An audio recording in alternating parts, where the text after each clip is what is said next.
Most people assume that when mortgage rates fall, home prices should automatically rise. And that's why I've got this chart behind me. We're going to talk about this. And during normal times, that's often true, right? It makes sense because mortgage rates come down. A lot of people can afford homes. They go and buy it, right? It makes the monthly payments cheaper, right? Which allows more people to afford homes. More buyers enter the market, demand rises, and prices often move higher. But you see, between 2006 and 2012, something very unusual happened. This right here. Now you can see the green line is the Case-Shiller Price Home Index. This is actually a very delayed number that comes out. It always tells you too late that the prices are dropping, all right? The prices actually are already dropping. The red line is the average 30-year mortgage rate, and the effective funds rate is the blue line, okay? Something very unusual happened here, but it's actually not unusual. It just happens every 7 to 10 years. And this one got expanded because of COVID. So what was happening right here?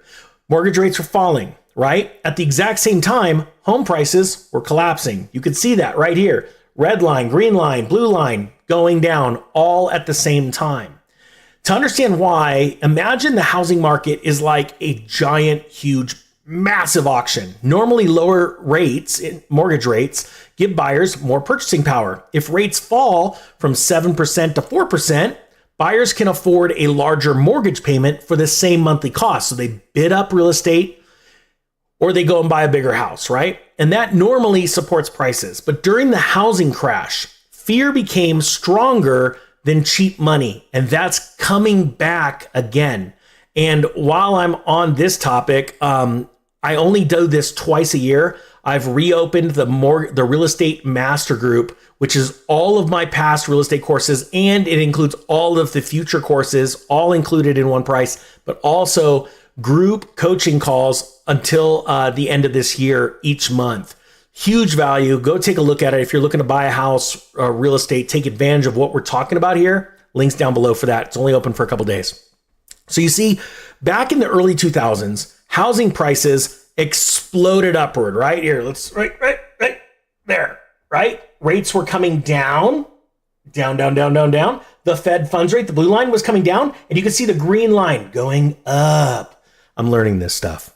Okay, so that was the early 2000s. I was investing in real estate back then, and I was making money hand over fist, right? Banks were lending aggressively.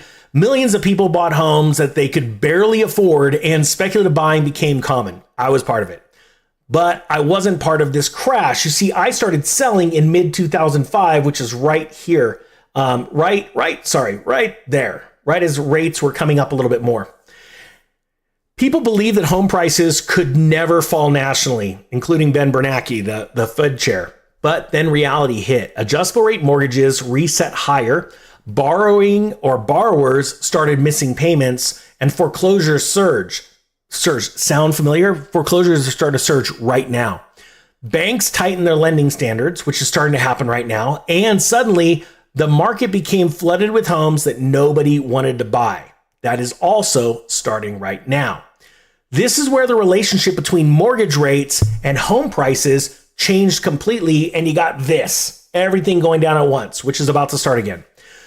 Now, just so you know, you don't see it on this chart because this chart here, right up here. Oh man, I'm bad at that. This is a delayed, Case-Shiller is a delayed number. Your better numbers are going to come from the St. Louis Fed, which are going to actively show that home prices, the sale price of homes on average throughout the entire country have already fallen to over 10%. Okay. It's not being told to you in the, I'll do another video on that, showing you that chart. It's not being reported in the mainstream media. Okay. The Federal Reserve back then, when this crisis was happening, responded by cutting interest rates aggressively. You can see this blue line and how fast it was coming down, right? They did this in order to stimulate the economy and make borrowing cheaper. Mortgages, they fell, the rates, dramatically because they're based off the 10-year bond rate, right? And the Fed funds rate. But even though homes became cheaper to finance, buyers were still afraid, right? This is where they're about to become more and more afraid as homes sit longer on the market right now. So back then, why did this happen? Because people no longer believed that prices had stopped falling. And that changes human behavior instantly on a dime. And you're going to see it. And the triggering event just like back here, was high fuel prices. By this point right here on the chart, right there, it was being reported in end of 2007 that fuel prices had gotten so high, semi-trucks stopped, delivering things.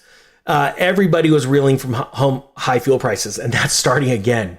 So back then, imagine you bought a $400,000 house, or let's say, no, you did it today. Imagine you bought one today.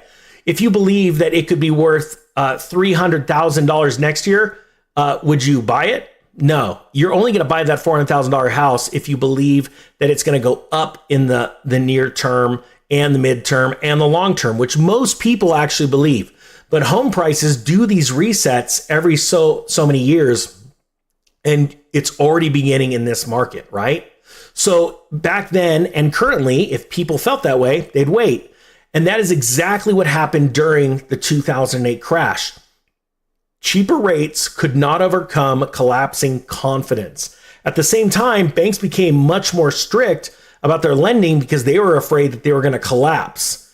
During the boom, almost anyone could qualify for a mortgage. After the crash began, lenders suddenly started demanding stronger credit, larger down payments, verified income, and lower debt levels. We've actually seen this in the mortgage market in the last couple of years. So even though rates were lower, far fewer people could actually qualify for those homes as well. And that again is happening right now because up here, right here, people are at record high credit card debt, auto debt, student loan debt, and mortgage debt. And a lot of them are starting to default. And the government's trying to hide these numbers from you because they are afraid that if you learn the truth, you're going to stop spending money. But consumer confidence just hit some massive low just recently. So that is why we are back to this point right here. And that is why you want to be in a position to absolutely crush it. And there's going to be a point in the near term, I believe in the next 6 months, you're going to see interest rates start to fall at the same price time it's being advertised that home prices are falling finally out in the public eye. And at the same time, you're going to start seeing banks get really strict with their lending. So you're going to want to have stellar credit. Work to get your credit score up over 800 points.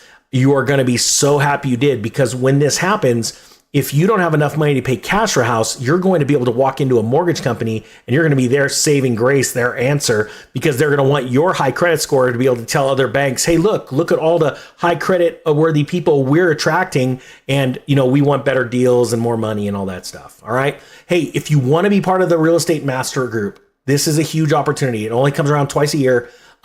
This is only good for a couple days. All of my real estate courses and all of the future courses of real estate included in one place, one price, and 6 group monthly coaching calls through the end of this year. I can't wait to see you. I'm so excited to invite you to this. We've had so much success over the last 3 years with this. And we only open it up twice. It's a small group of people. All right. With that being said, the Economic Ninja is out.